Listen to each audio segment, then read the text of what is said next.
Hello, and welcome to Chabot News for May 25th, 2022. My name is Andrew, and in today's news, we'll be covering COVID anxiety and Chabot College commencement. In entertainment, Jared will talk about a technological feat. In sports, Diana will bring you up to speed on a runner collapsing after a half marathon and Tigers retreat. Finally, Jonathan has the top 5 songs for the summer. All that and more coming up on Chabot News.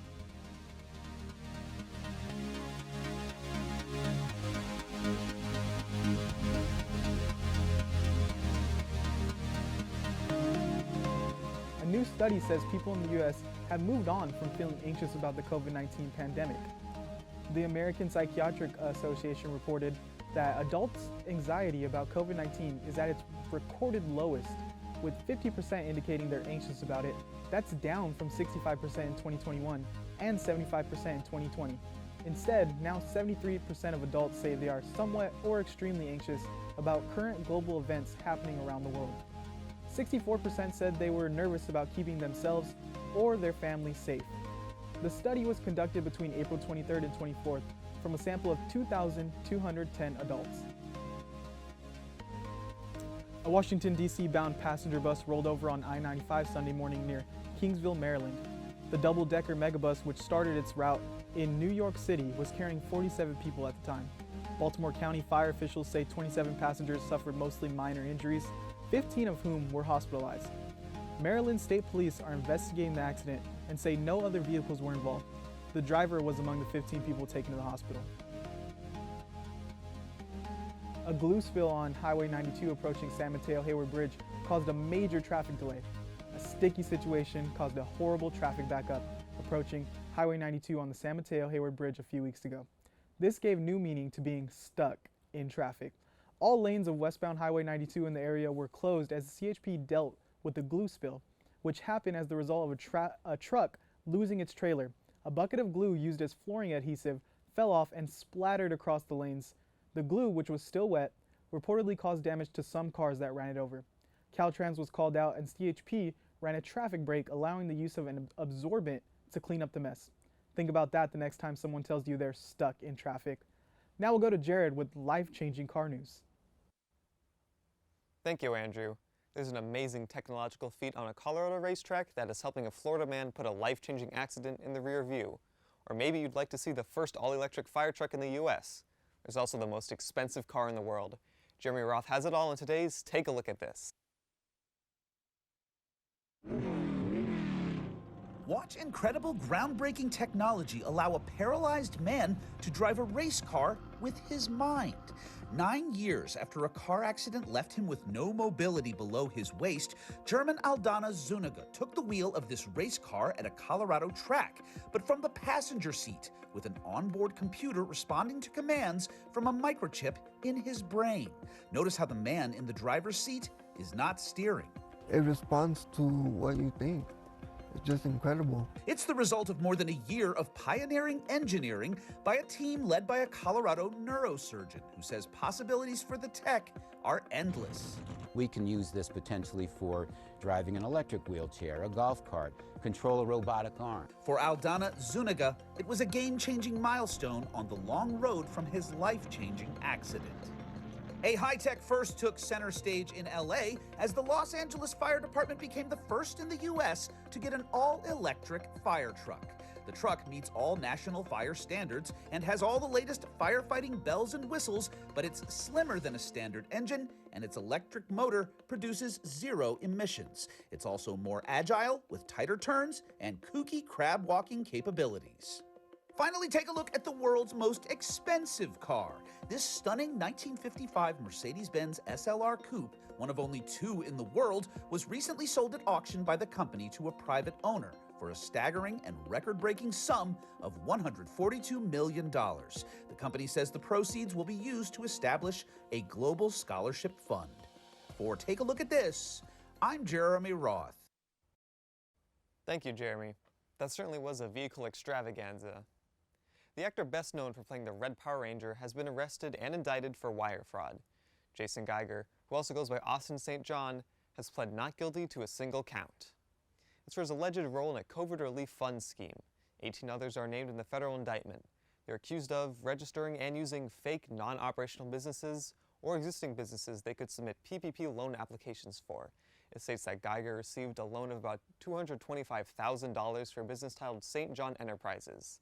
The indictment says the defendants spend the money they received through the loan on personal items, including jewelry and vehicles.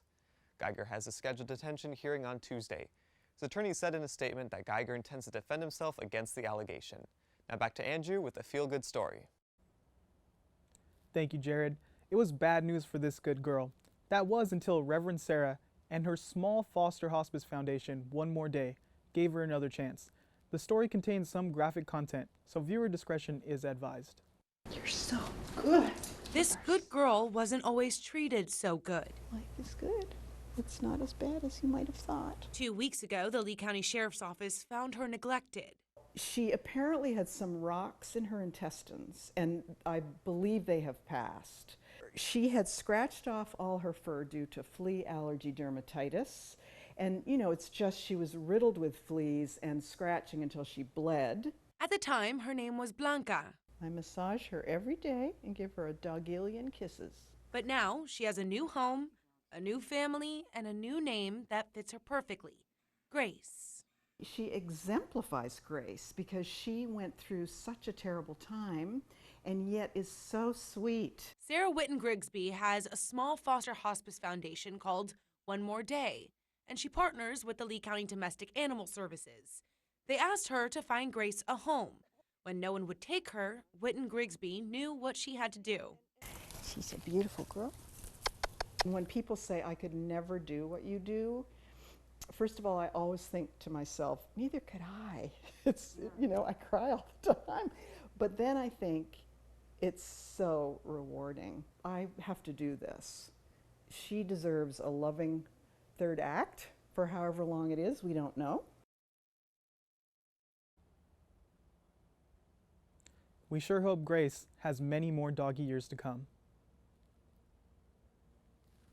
Taco Bell is bringing Mexican pizza back. After a 2-year absence from the menu, Taco Bell CEO Mark King said last month its Mexican pizza has a long history with fast food chain, and customers have been calling for its return. Fans can get it this Tuesday and Wednesday through an offer on the Taco Bell app. It will be fully available on Thursday. Taco Bell is also joining forces with legendary singer-songwriter Dolly Parton for a musical inspired by the Mexican pizza. It will make its debut on TikTok later this month. Now up next, it's Diana with sports. Thank you, Andrew. A 32-year-old runner collapsed and died after finishing a half marathon in Brooklyn Saturday. The New York medical examiner will have to determine if the heat was a factor, but first responders believe it may have been a cardiac episode. Temperatures exceeded 80 degrees as of midday in Brooklyn, but humidity was said to be more than 96%. An additional 17 runners received medical attention during the Brooklyn half marathon. According to the New York Fire Department, 5 of the half marathon competitors were listed in serious condition. The identity of the runner who died has not yet been released. Saturday marks the first time a competitor has died at Brooklyn half marathon since 2014. Tiger Woods withdrew from the 2022 PGA Championship after recording his career worst score there Saturday. Woods struggled through the third round, shooting a 9-over par 79. The cold, windy condition in Oklahoma, his injuries, and the fatigue of playing 36 holes appeared to catch up to him. At times, Woods looked even older than his 46 years, using his club as a walking cane. PGA President Jim Richardson said he admired Tiger's valiant effort to compete at Thousand Hills. In a statement, Richardson said he wished Tiger the best as he continues to recover. I went out to ask Chabot students what they thought about Tiger Woods dropping out of the competition. The fact that this happened to begin with is a little upsetting, but at least hopefully he can make a comeback next season, of course. But I don't really watch sports like that, but I heard about it and I feel very sad and unfortunate that that happened. So I am shocked that Tiger Woods dropped out of championship. This is the first time I've ever heard that Tiger Woods actually got a bad score. So he is a famous golf player and he has some issues in the past that I've heard of, but I think he dropped out of championship to avoid the further issues about his. That's it for sports this week. Now back to Andrew with more Chabot news. Thanks, Diana. Parents-to-be struggling to come up with names for their upcoming bundles of joy have something to ponder. How about Liam for a boy and Olivia for a girl? At least, those were the two most popular names in 2021, according to the U.S. Social Security Administration. After Liam, Noah came in the runner-up slot, followed by Oliver, Elijah, and James. For girls, Emma came in second, then Charlotte, Amelia, and Ava. Others in the top 10 for both genders include Benjamin, Theodore, Sophia, and Harper. Check this out. It may look like a really dirty fish tank, but scientists say this is a microcomputer powered by photosynthesis. Researchers say the non-toxic blue-green algae naturally harvests energy from the sun. It has been powering the system for more than a year. You heard it right. No electricity, no solar power. Scientists say the computer is only using light and water. The system is small, comparable to the size of a AA battery. Still, they say this could have potential in the future as a reliable and renewable way to power small devices. Now we're going to turn over to Jonathan for this week's Top 5. Thanks, Andrew, and greetings to all of our viewers. I'm world-renowned mobile DJ extraordinaire, LJ the DJ, with a specially selected top 5 songs to add to your summer playlist for an interdimensional experience. Number 5, topping the charts, is most definitely Essence by WizKid featuring Tim's, two artists who I saw perform back in 2021 at the Lost in Rhythm Festival in Sacramento. These two will have you dirty whining all night long to their sweet island flair and non-American accents. Number 4 on the list is Gravity by Brent Faiyaz featuring Tyler the Creator and DJ Dahi. This bop also came out in 2021 and it should be on repeat for every hour on the hour. I hope this song gets you lost in space like it did with me.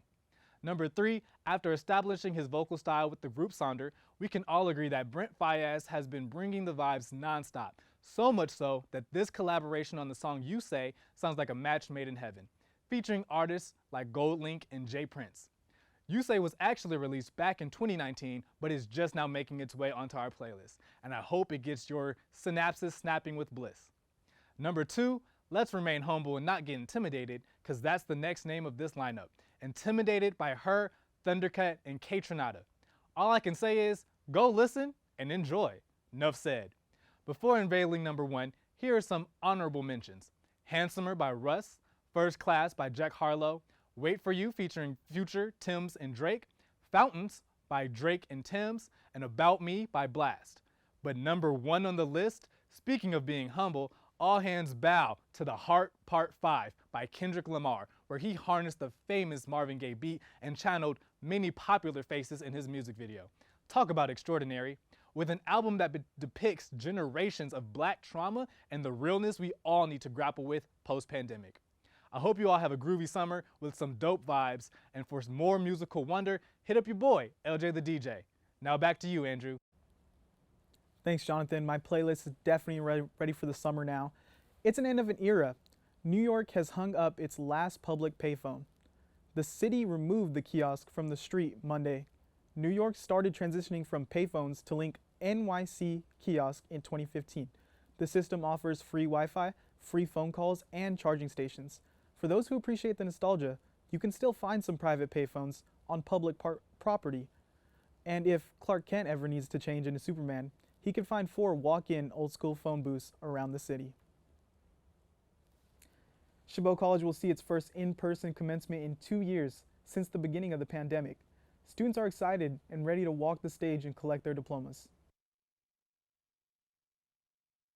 Hello everyone, my name is Angela Pena, a cuentista, the president of Luna, and a student assistant for Edicentro, and I am so excited for commencement, especially because I want to celebrate my successes and my achievements with my Chabot community, who has helped me the past 3 years.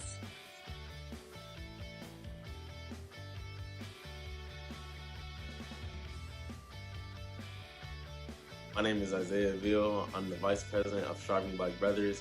I'm excited to have commencement back at Chabot College, and I'm excited to share this experience with my family and friends. Hi, my name is Jennifer, and I'm the Vice President of Luna. I'm also a former cuentista, but this year I get to work alongside the new cuentistas in their English class as a tutor, as well as tutor in Iraq. I'm looking forward to graduation because I didn't get a high school graduation, and I'm also the first person in my family to graduate from college, so I'm looking forward to celebrating my accomplishments with my family. Hey guys, I'm looking forward to graduating. This is very exciting for me, especially because I didn't have a graduation in high school. And I think that this event is going to be a great staple to introduce a new chapter in my life, and I'm looking forward to it. I'll see you guys there.